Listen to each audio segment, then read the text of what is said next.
appreciate there are perceived dangers, and we do everything we can to mitigate the risk. With an excellent, experienced expedition leader, supporting school staff and a dedicated Sherpa team, we are confident we can manage an incredibly positive and rewarding experience, which will remain with everyone forever.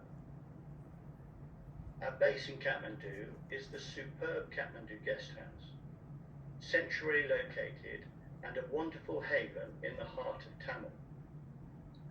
While here, we get ample opportunities to explore the sites.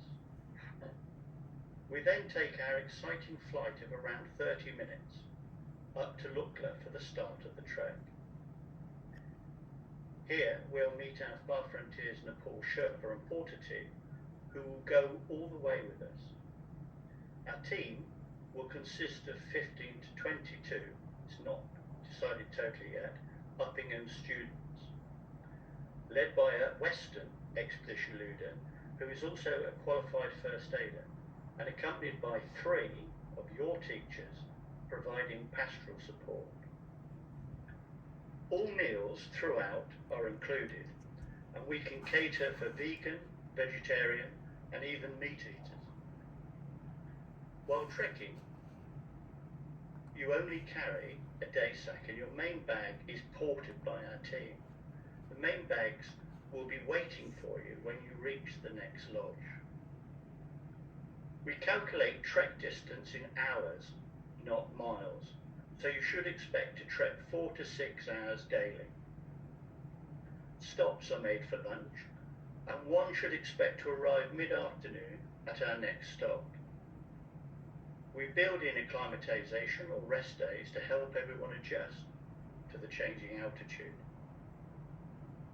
We stay in friendly, family-run lodges on the trek. They are warm and have Western-style toilets. There are many with access to showers as well. Traditionally, trekkers head into the Himalayas in spring and autumn, avoiding the summer monsoons. October is an excellent time to travel. It can be shorts and t-shirts in Kathmandu, but be aware snow can come down at base camp, or a couple of days trek down from base camp at any time, any month of the year. We will give clothing advice and certainly recommend a warm sleeping bag is taken. If anyone gets ill and can't continue, then you will return to Kathmandu. No young person is ever left unescorted, and a school teacher and one of my Sherpas will always escort you if away from the team. Helicopter extraction is possible along the whole trek route, and your personal travel insurance will need to cover this, which it will do. We have offices and a Far Frontier Nepal support team in Kathmandu with vehicles, drivers, and a dedicated tour manager who will look after anyone who comes off early. Anyone coming off the mountain will be checked at one of the hospitals in Kathmandu. It is excellent, recommended by insurers with quality doctors and consultants. Our expedition leader carries a satellite telephone, and we have mobile comms to Kathmandu and our support team most of the time. We have excellent relations with the helicopter companies, so if an extraction is required, we are well versed in the procedure, have the contacts, and can facilitate extraction quickly. But remember, there are still flying weather constraints. One thing I must emphasize at this stage is when booking, please let us know any pre-existing medical conditions. It is vital for your and the rest of the team's well-being that you disclose everything always. We may have further checks before we accept you onto the team, but that is what you should hope we do and expect. This is the beginning of your journey. The planning and preparation are just as fulfilling and fun. We will do everything to make the experience safe, achievable, and memorable. We speak tonight on the eve of the King's coronation. On the day of the last coronation, 70 years ago, it was announced that Hilary and Tenzing had reached the summit of Everest. I think tonight is therefore a fitting time to launch our expedition and begin everyone's new personal relationship with Everest. Thank you. I will be happy to answer questions at the question and answer later. Wonderful, thank you very much, Chris. So what we might do is wait until the end, because I think there'll be a lot of information, and perhaps leave some of those questions towards the end, because in a minute David's going to go through a few of those elements, and it might answer some of the questions that you might have in your mind at this point. So what I'll do is I'll hand over to David, and he will take it from here. All right, I'm going to try to share my screen, and that might record. There we go. That's what we're after. Okay, 1 second. I'll get the technology right. Here we go. So this might look exactly the same as what you've just been seeing, but we've all been looking at the same thing. All right, so hopefully, can you see the PowerPoint? And I'll make that full screen. Right, okay. I'm not actually Mrs. Boyce. I'm Dr. Boyce. Mrs. Boyce sends her apologies. She can't be with us right now. So Mrs. Boyce and I ran the last Himalayas trip that Uppingham School did, and it was just immediately before COVID. So we, in terms of going with a body of young people, we've got the first-hand experience of understanding what it's like in the preparation and what we have to do to get all of those people out there and have a safe and successful time on the mountainside. So we're going to just talk through, to start with, some of the things that you may have questions about, or that you might just feel more comfortable just knowing a few things about. So the insurance, and we, on the right-hand side of your screen right now, you can see all of the details of the insurance that we've managed to source through Alliance. The name is at the bottom there. Now, there's quite a lot to have a look at, and I do recommend that you carefully look at this in more detail by playing the recording. But the snapshot details that we need to know is, well, first of all, what everyone is interested in is what is the cost of the insurance. For a young person, £51.74, and that's the external insurance provider, with an additional £4 per pupil that is the school's trip insurance. And that adds to all of these things the cover for cancellation through illness. So if sudden food poisoning the night before you're due to go could have a detrimental effect on you going to join the trip, and of course that would cancel it for you, but of course protected by this insurance. As Chris mentioned, the helicopter is there covered by this insurance. There is an excess of £500 per person on that, which I like to think is about how much you pay for a tour of the Himalayas by a helicopter. So I'd happily pay that without having to break any bones. Full medical disclosures needed by your insurers. If you do not declare everything, then you might find that you're liable to a very large hospital bill because your insurance won't cover it. So at some point, come back and have a look at that. And questions, Chris's email was on the slide as well on the previous one. He is the expert, and he can answer most of those sorts of questions, and there'll also be time at the end. In terms of vaccinations, we're asking that what we're going to make mandatory for this trip is that we follow the government advice. Whatever our personal views may be, we can't take the risk with children. We can't ourselves be in a position of responsibility for the children unless we ourselves follow that advice. So we'll ask all of the young people to go to Woodfield School Medical Centre and arrange through those vaccinations you can see on the right-hand side, some of which many of our young people already have because they've already been travelling around the world. These are the ones that are recommended for a trip into Nepal, alongside those childhood vaccinations for meningitis and MMR. Your COVID-19 is required to gain access to the country, so that vaccination needs to have happened. You may notice that on some websites also mentions Japanese encephalitis and malaria. These are both insect-borne conditions that don't normally affect the high altitude places that we're going to. So we've taken this off the mandatory and put that onto the optional, as you can see at the bottom. Next up, the visa, gaining entry to Nepal. Nepal will allow visa on arrival, and we're going to just have to check with Chris that is still the case. That was certainly the case pre-COVID, and we've not been back since, but Chris will definitely know for sure whether or not that's changed. The bit in red at the bottom, you can see that they are in the process of updating their visa processing.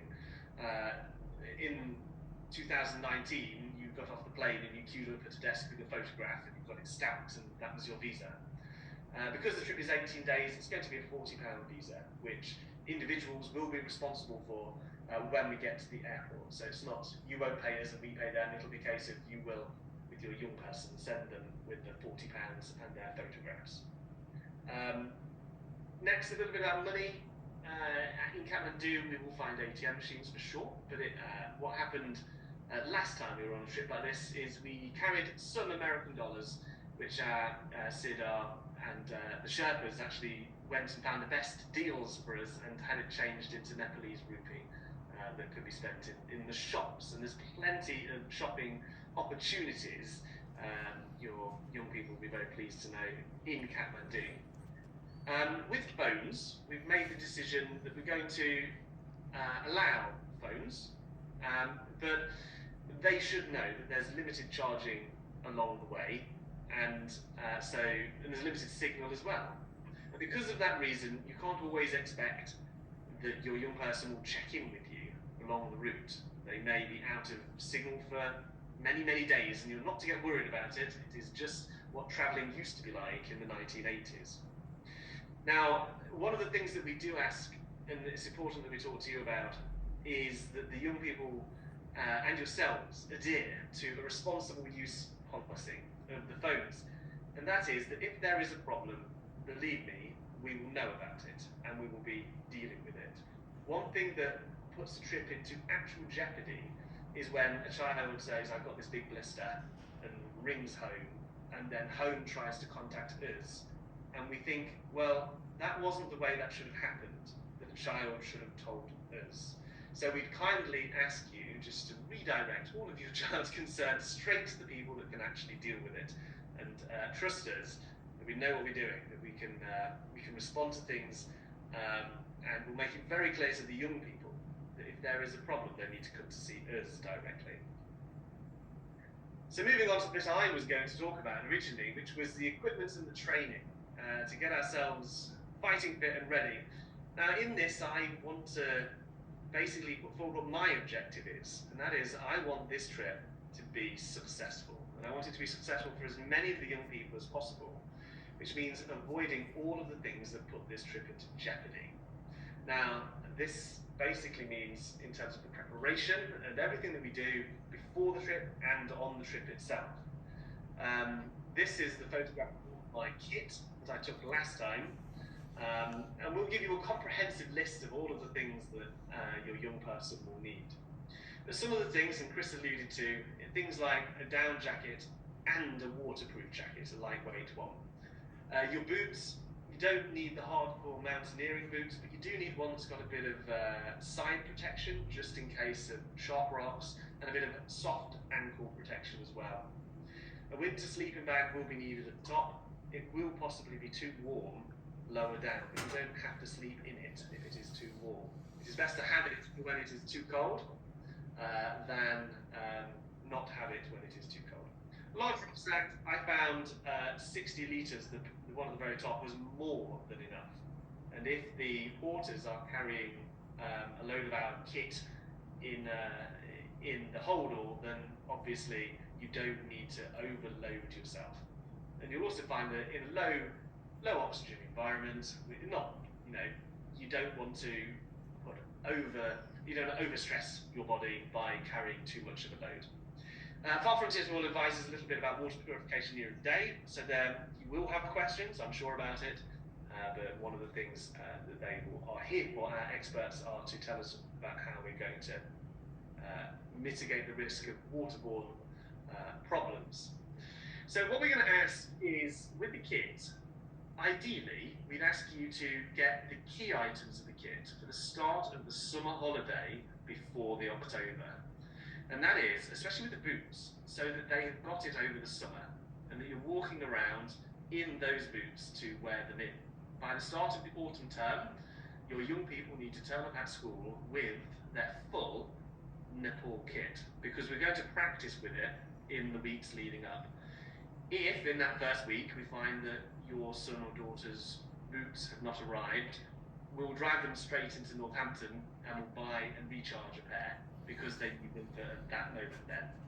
We'll practice the load, get familiar with all of the kits that we're taking with us, because we don't want to be let down by something that doesn't work for us, a bag that rubs in the wrong place, or shoes that cause pain when we walk.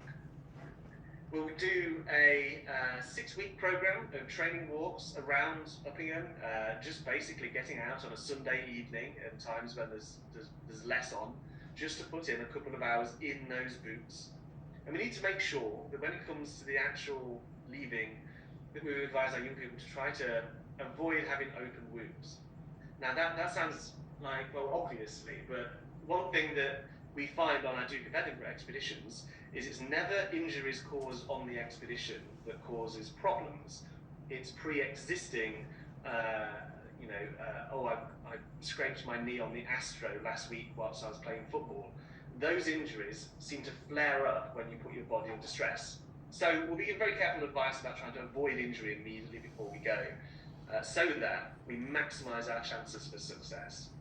As Chris said, we're going to travel, ideally putting everything into a large holdall so that it can go into the aeroplane. A rucksack, mine probably on the larger size of what we'd probably need. A small hand luggage backpack for the aeroplane.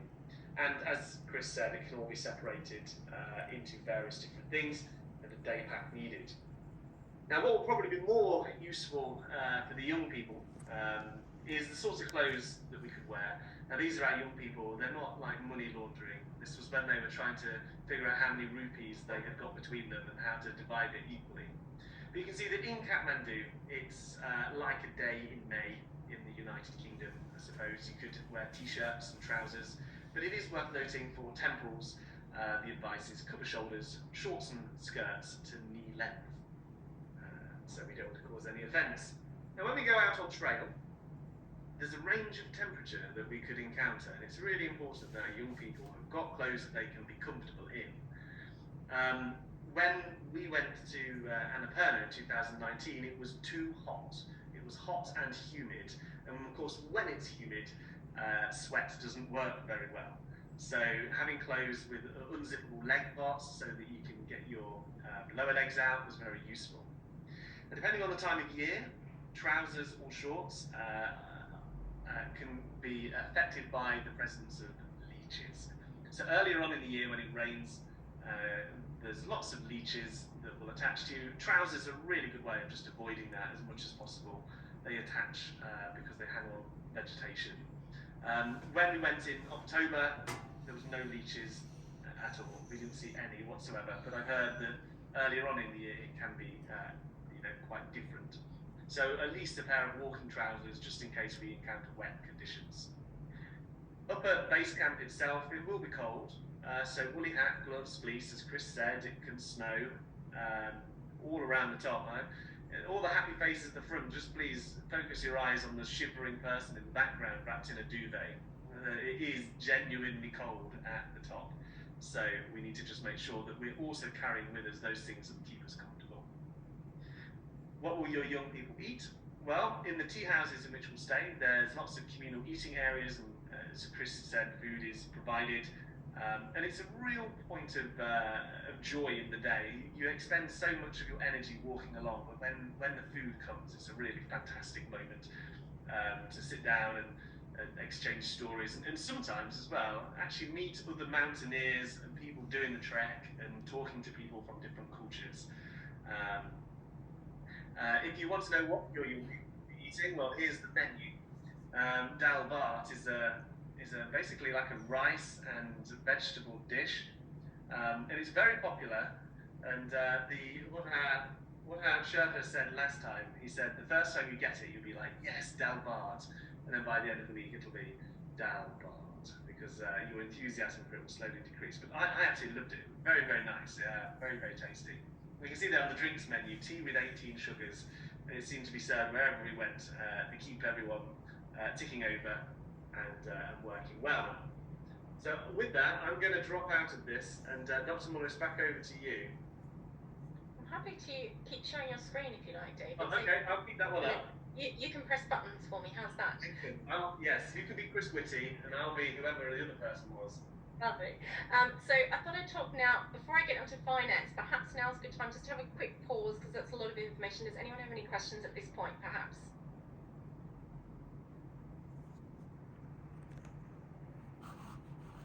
No? Fabulous. Well, you may have some at the end of this little bit, and then we'll see if there's any last minute questions at the end. Otherwise, you're all welcome to contact me or Dr. Boyce anytime after this presentation to ask any questions that perhaps come to your mind. The probably other pressing things that you might be thinking about is finance. So the total cost of the trip is around about 3,800. So it's about that, around that mark. And the reason I say around is because we have put in there a little contingency just because flight prices are changing, and so it gives us a little buffer. Any money that's sort of less that we don't spend, we will return that to you at the end of the trip. So it's a little bit of a buffer so that in case flight changes happen. So it's about that amount. David, would you mind? What it doesn't cover is things like vaccinations.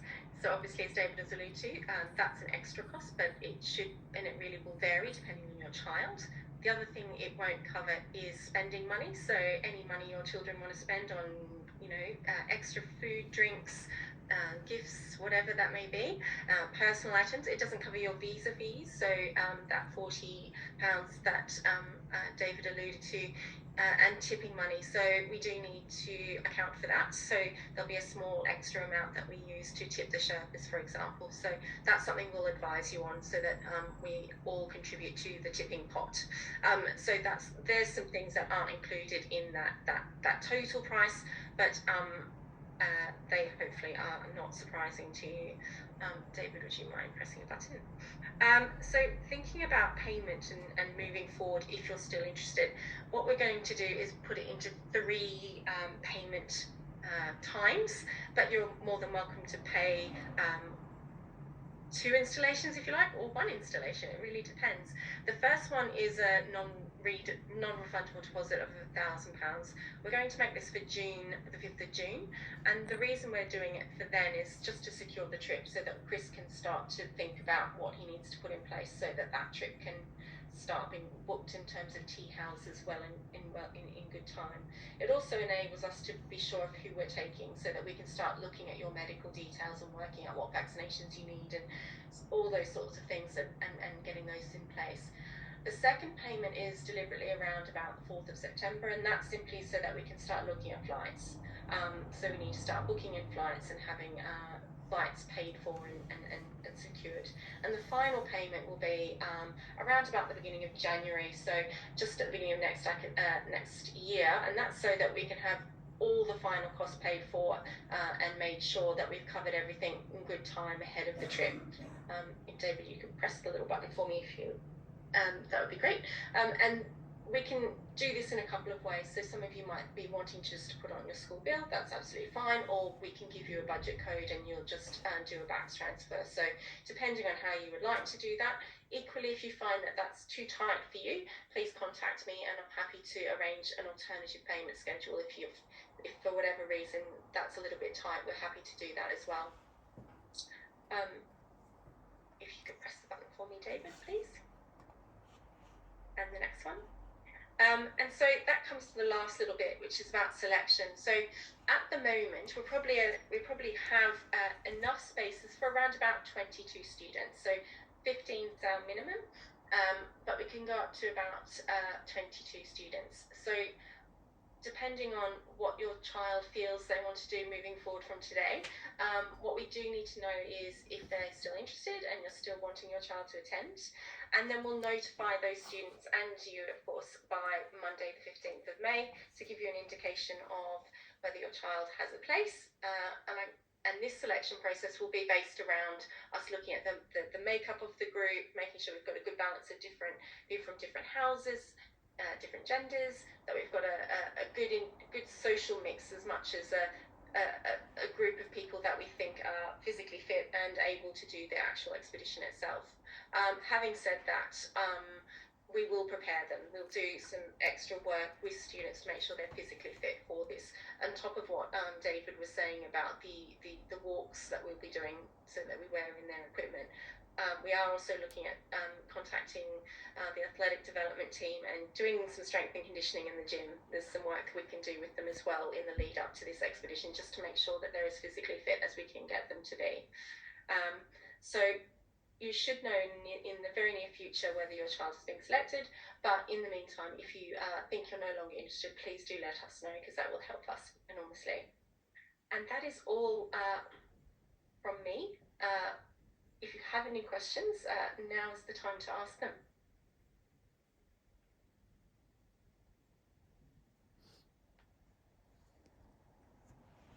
I have a question. What's the? I think you said on the 12th of May. That's when you need to be informed if they're not coming. When do you need confirmation that they are absolutely coming, or do you just leave it that they're still interested? I was going to go for an opt-out, so I'm assuming that everyone on that list, because people have notified me when they've pulled out, so I'm assuming that if you don't tell me that you don't want to come, that you're opting in. And but if you feel like... Sorry, is that then 100% commitment by not opting out?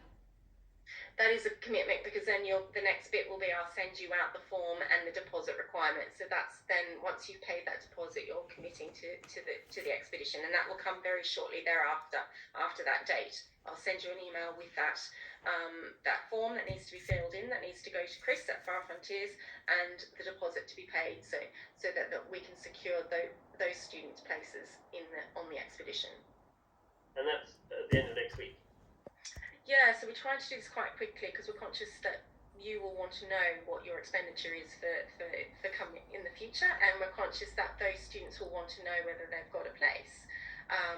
There's other trips coming up in the school, so students will want to know, are they going on this one? Maybe you're debating between this one and another one. So it's really important that we give you an indication of whether they're actually going on that trip and that they're coming with us. So we're trying to do that quite quickly, and that means that if you do need a longer payment schedule as well, there is a bit of buffer there. If you feel like you need a bit longer to pay those amounts, we can do that as well. Okay.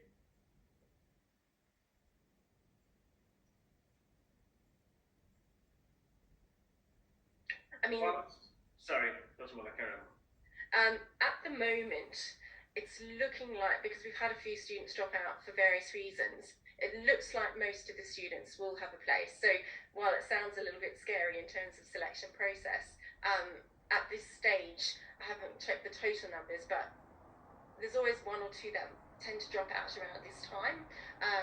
But at the moment, I'm hopeful that as pretty much most of you will be able to come. I can't see there being too many disappointed students at this stage, because looking at the numbers, I think we're pretty close to that 22 at the moment. And anything below 15 means that you can't take the trip at all? Correct. But what we have done is we actually halved the group already. You're already the half of the group. So we had probably another 24 formers who signed up as well. So because they will have a future opportunity to do expeditions with us, in order to do the first selection, we felt that was appropriate, because they're going to be at the school longer and have more opportunities, whereas some of the students in those other years that have been in this particular selection, this will be their last opportunity really to do something at Uppingham that's of this kind. So we felt that was a fairer, I guess, division of the group in the first instance. So we could technically go to that group, is probably what I'm alluding to. If it was looking like it would drop below the 15, I could reach out and see if anyone was interested from that group, should that occur. Okay. On our last trip, we had a boy from Brooklands, and we wondered if it was a bit of a gamble taking this particular boy. He'd managed to get himself in trouble pretty much nearly all the time that he'd been here. and we decided that this was an actual real good opportunity to, to do something a little bit real and to put him into a real position of responsibility. Like he was, as everybody is an expedition like this, totally responsible for everybody else. That there's that responsibility that if I mess around now, I could put this in jeopardy for everybody. And on one of the days we were coming down from the mountain, he was at the very front, and he encouraged the Sherpa to walk really fast, like to go at a pace that wasn't the people at the back of our group couldn't keep up with, and it split the party. And it was the only sort of thing that had happened which was not ideal on the entire trip. And when I got down to the tea house, I found this boy was playing cards with the people that had walked fast, and I pointed out to him that he'd left people behind. And at that moment, he suddenly realised what he'd done, the responsibility of it. And so he just, even though he was exhausted, he got back up and he walked back up the path, up the mountain to go get whoever it was that he'd left behind. And he walked back down into camp with them, and he grew. He grew in that moment. And I've never seen anybody like a coin drop so hard in someone's psyche. And I thought afterwards, had he had a good time, or had this particular event marred it for him? And he actually said that it was the very best thing that he'd done in his entire time at Uppingham. And so it's an adventure like this that gives people those real opportunities to grow and to be challenged and to see and see themselves in a completely different light. So my advice is that every single person that went on our last trip had a fantastic time, and your children will really, really value and appreciate this opportunity more than they know at this stage. At this stage, it's just a name. We're going to a place they've heard of. But the actual experience of it, for many of them, was completely life-changing. It just going through a prison, and you come out different on the other side. And the whole group grew.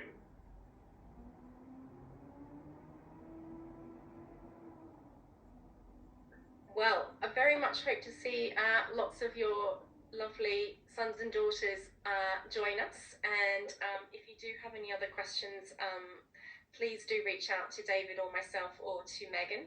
And I'm happy to pass it on to Chris as well if you've got questions to Far Frontiers.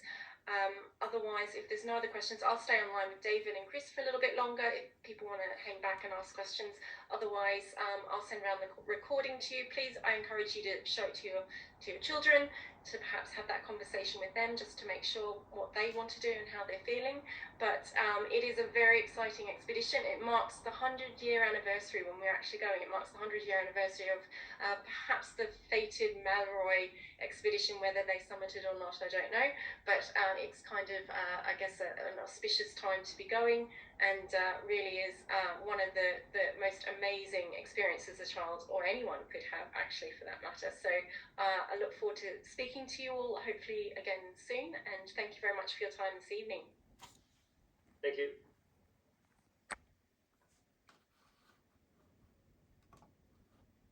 Have you shown the children anything about the expedition? Not yet, no. Because I'm not going to see Harry until after the 12th. Okay. So I can email this around to students now too. So I'll email the distribution list of students and say it's worth them having a look at what we've just presented, and we can also do something when they come back. I might have an evening at school first week back. That would be great, because I'm not going to. Okay. Yes. Bit tricky sometimes. Thank you very much. You're welcome. It's good to see you. Thanks, guys. Just want to see. I wish I was coming with you. It sounds amazing. I'll have a chat to Angus, and we'll check that he's still up for it. But thanks for your time this evening, and I hope you have a lovely weekend. You too. Thank you so much. Bye-bye now. Recording stopped. Right, I'm going to just end the meeting for everybody that is not